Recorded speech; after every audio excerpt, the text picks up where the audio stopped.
trauma reporting and vicarious trauma. Covering trauma is traumatic. It really is as simple as that. And just as Dr. Robin Bourgeois notes that journalists need to hold space for trauma survivors, we also need to discuss the vicarious trauma experienced by you, the journalist. Vicarious trauma is a real thing, but there is a culture in news reporting that doesn't just minimize it, it has, for most of the industry's existence, ignored it. I mean, if you go back to reporters who covered World War II or Korean War or Vietnam War, I mean, they're nearly as messed up as the soldiers who had to fight it. And in those days, there was very little sort of mental health support for actual combat soldiers. There was nothing for journalists except to drink, basically. I mean, the cliche of the hard-bitten crime reporter or war correspondent who, can drink you under the table, can basically drink paint thinner and is fine. There's a reason that cliche exists. Even just I remember the first time covering a fire. Fires are so violent. I didn't know. And just to have somebody who's, oh yeah, I've covered a million fires, then tell you the story about the big one, right? Or yes, people who've been through covering things like airplane crashes, car crashes, big pileups. There's a big pileup on the 401. Like, God, it's got to be 25 years ago. And that reporter still has PTSD. How you deal with trauma as a journalist isn't something that journalists really like to talk about a lot because we are observers in a scene. And just like emergency workers, we sort of show up sometimes on a person's worst day. So as awful as it is to have to cover something sometimes, you don't want to make a big deal about something, how you're feeling, because it's so much worse for the person that you're covering. But there's definitely a lot of traumatic things that we've had to cover. I've definitely gone home and cried sometimes at night. I think part of it is just the way that we cover news. You go out, you do your interviews, or you go to a scene, you come back to the office, and you have to write it up very quickly. So you're looking through your notes, and you're putting together your thoughts, and you're trying to make sure everything's spelled correctly, and you're making sure your photographer has a photo, and you've got a headline. And it's only later on that you sort of emotionally process what you've just learned. There is this cumulative impact on you, but people don't talk about it. The only way you would talk about it might be amongst your own colleagues. And even then it's not sort of counseling. It's not sort of therapy. It's more commiserating and gallows humor than anything else. There's a rule that you don't talk about it outside the newsroom. Because to talk about what you take on when you hear other people's stories is fine in that newsroom environment, but to take it anywhere else, diminish it. It's not about you. It's not about us. It's about this victim of this crime or this thing that happened. I think generally in the industry, the idea is that you suck it up. You have your colleagues that you can talk to, but as physical newsrooms are closing, you don't even have that sometimes anymore.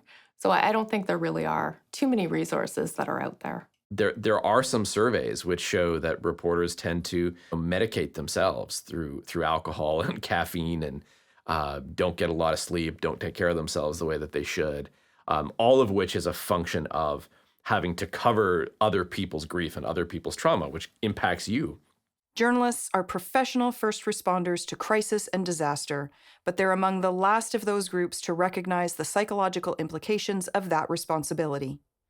Writes Mark Brain in Trauma and Journalism, A Guide for Journalists. It's interesting to note that in some jobs where they're face-to-face with even more trauma, right? Police, soldiers, even emergency room doctors and nurses, there is an automatic process and protocol of counseling and mental health support when something really awful has happened. None of those processes exist for reporters. So, you get a reporter come back from a war zone. I mean, maybe it's suggested that you can go get counseling, but it's not required. Reporters who cover court, and you think, well, that's safe. You're sitting in a gallery in a courtroom where everybody's wearing a suit and they're just talking about it. But you're watching and hearing sometimes really gruesome details I've covered court cases myself where that stuff stays in here and it's tough to get out. And some of the worst ones are literally just listening to testimony. And it is so visceral that it sort of sears itself into your brain. And I still talk about these things years and years later, in as much as things like lack of resources, lack of staffing, harassment, and some of the other issues that we've talked about, all have this deleterious impact on reporting, which has an impact on journalism, which has an impact on democracy. So too does vicarious trauma. And I think even though things are getting better, and I feel fortunate that I work for a company that is aware of the damage and the risks of it and are taking steps to try to help it, I think as an industry, we have to do a lot better at it because the individual impacts on that can be cumulative and can be really serious. Until very recently, not much consideration has been given to the vicarious trauma that might be experienced by journalists, photographers, editors, and other media workers. Vicarious trauma, sometimes called compassion fatigue, though it's not entirely the same, is the indirect trauma experienced by first responders and those in helping professions who are routinely exposed to the first-hand traumatic experiences of others. All of the journalists, photographers, and broadcasters interviewed for the project that resulted in this training program indicated they received no training about how to interview trauma survivors or how to address the vicarious trauma they might experience. The Canadian Journalism Forum on Violence and Trauma released a study in May 2022, which found that in both journalism schools and the workplace, media workers are not receiving much, if any, trauma training. 90% of survey respondents received no trauma training while studying journalism.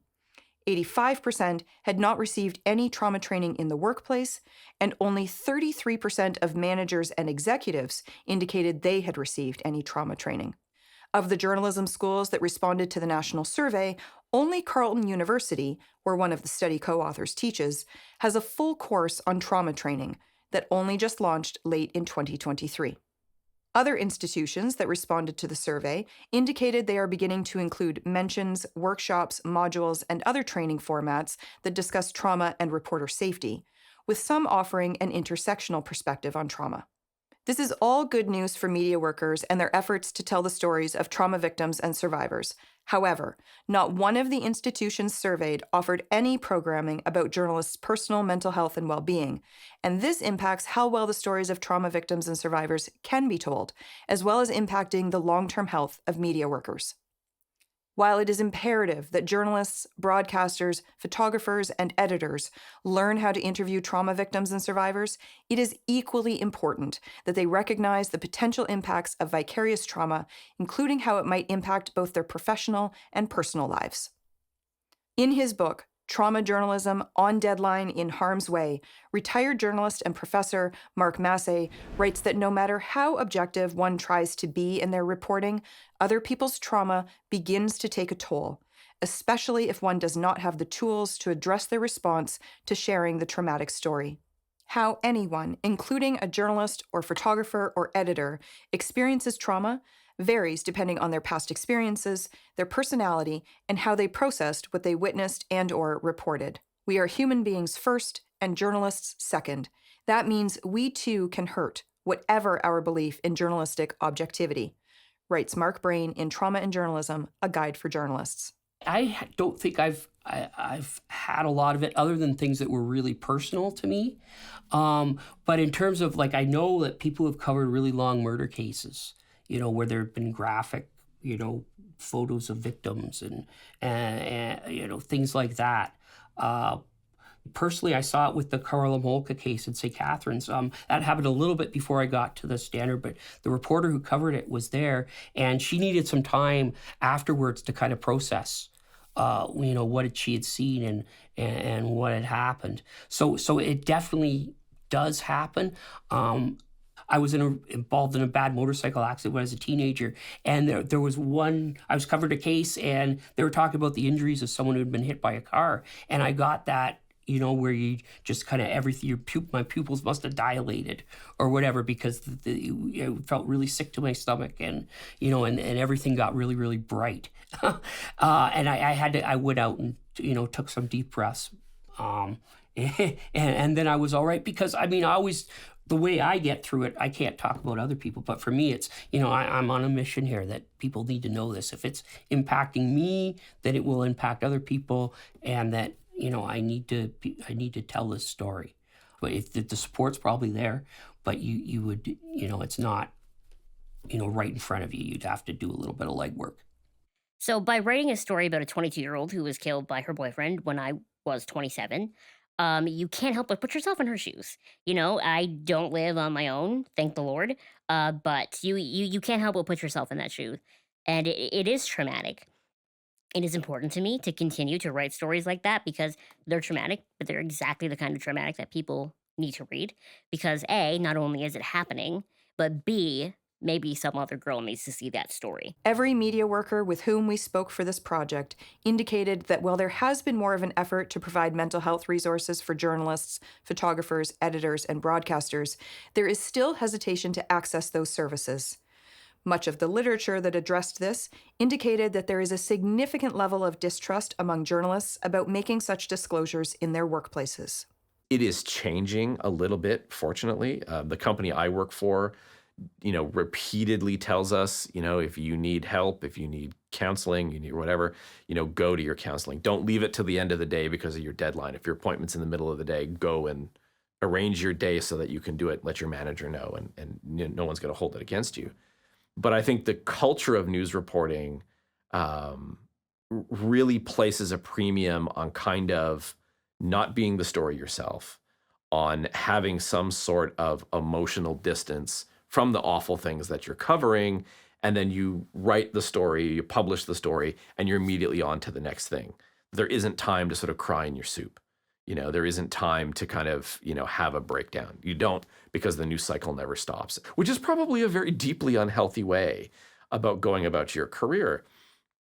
And it's hard to judge, I think, the cumulative impact on reporters over time because it doesn't really get discussed. And it's only until more recently that news agencies have taken it much more seriously, where they're recognizing, things like vicarious trauma is a real psychological phenomenon, that burnout is a real psychological phenomenon. The COVID-19 pandemic, I read a piece about a year ago from a reporter who she had in the States, she had burned out completely. She was doing the work that I had been doing locally on the pandemic, which meant reporting the numbers, talking to public health, dealing with the harassment from the anti-vaxxers, talking to families whose, grandparents or, whoever had died these horribly lonely deaths in hospital or in long-term care homes. And she couldn't take it anymore. But she described covering the pandemic as covering and living through a global mass casualty event, which is absolutely what it is. But most of us who were covering it didn't think about it that way. We just went and did the job every day. And it's only when, psychologically, when this stuff finally catches up to people, it can hit you like a ton of bricks and you don't even know where it comes from. Recommendations. Joe Healy, who wrote Trauma Reporting, A Journalist's Guide to Covering Sensitive Stories, and who was a senior broadcast news journalist for BBC TV, specializing in highly sensitive human interest stories, recommends that journalists prepare themselves before covering traumatic stories.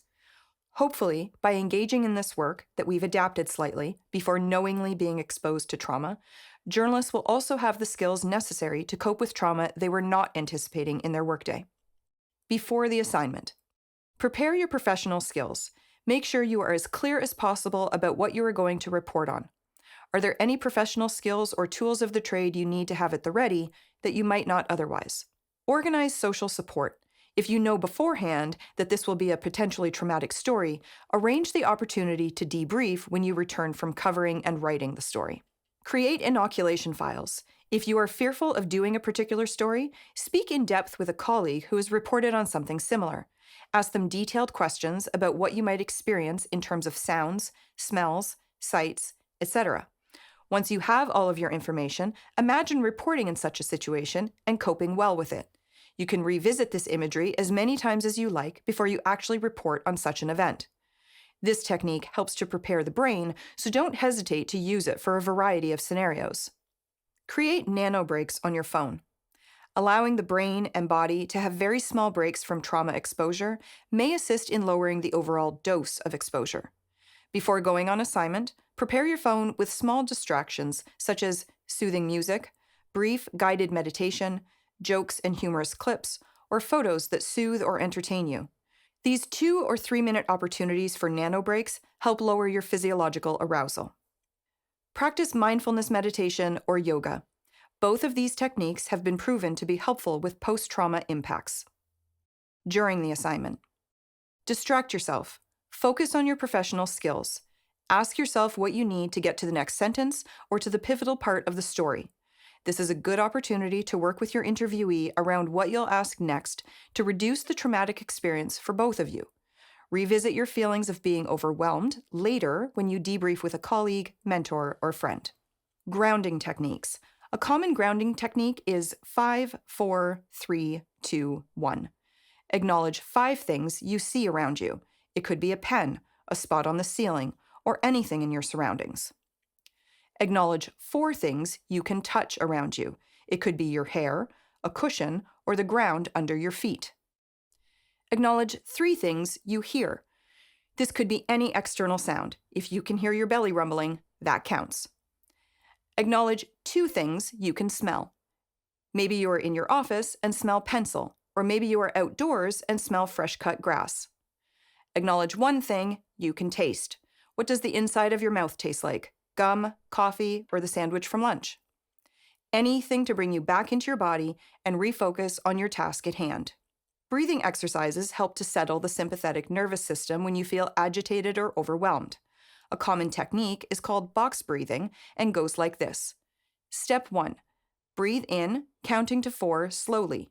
Feel the air enter your lungs. Step 2. Hold your breath for 4 seconds. Try to avoid inhaling or exhaling for those 4 seconds. Step 3. Slowly exhale through your mouth for 4 seconds. Step 4. Repeat steps 1 to 3 until you feel recentered. Repeat this exercise as many times as you can. 30 seconds of deep breathing will help you feel more relaxed and in control. After the assignment. One of the most important aspects of trauma recovery is social support and staying connected to people who understand you. Good social support from peers, managers, and friends has been found to be a strong buffer against post-trauma impacts in high-risk professions such as first responders, and lack of positive social support has been identified as a trauma risk factor for journalists. Seek out people you trust and who you feel understand you, confide in them, and offer social support to others. Check in also with your colleagues and friends. Ask them how they are doing. Trust your ability to care for your friends. Giving social support to others enhances your resilience as much as receiving it. Exercise, rest, and reflection. Doing some form of vigorous exercise can assist with what is called hyperarousal after trauma and also assists with sleep. These things help the body to recalibrate back to its equilibrium after it has been exposed to trauma or extreme stress. There is certainly some currency in the British Army's old adage of 3 hots and a cot, 3 hot meals and a bed, to recover from distressing assignments. Take time at the end of each day for at least 5 minutes of reflecting on the day to help process what you have been through. Journalists take lots of time reflecting on other people's lives, but not their own. Trauma may not have an immediate impact, but it can accumulate. Witnessing potentially traumatic events is like filming such things. If you don't process the tape and you just throw it in a drawer, eventually the unprocessed tapes will spill out over the floor. They need to be viewed, edited, processed, and put in their proper place. Take time to do this for yourself each day. If you have access to mental health experts through personal or professional means, particularly if they are trauma-informed, please access those supports, and don't hesitate to help a colleague access those supports if you see they are struggling. If you don't have access to mental health professionals, some alternatives for supporting your mental health may include connecting with friends or family members who understand your work, meditation, exercise, prayer, speaking with an elder, or seeking support from trusted colleagues or mentors. Key takeaways. There is still hesitation on the part of media workers to access mental health supports. It is imperative that management and the industry as a whole work to change the culture around responding to trauma and mental health and well-being. Understand that people cope with trauma in different ways, and how one copes with trauma is also impacted by their own past experiences, especially childhood experiences. Find a way to talk about what you have seen and heard and your emotional responses after an assignment. Consider contacting a therapist if you have persisting symptoms or if you deal with trauma on any sort of regular basis. Journalism schools and programs should include full courses on trauma-informed interview techniques and coping with vicarious trauma. Media outlets and newsrooms should invest in training about trauma-informed interviewing and in mental health resources for their staff.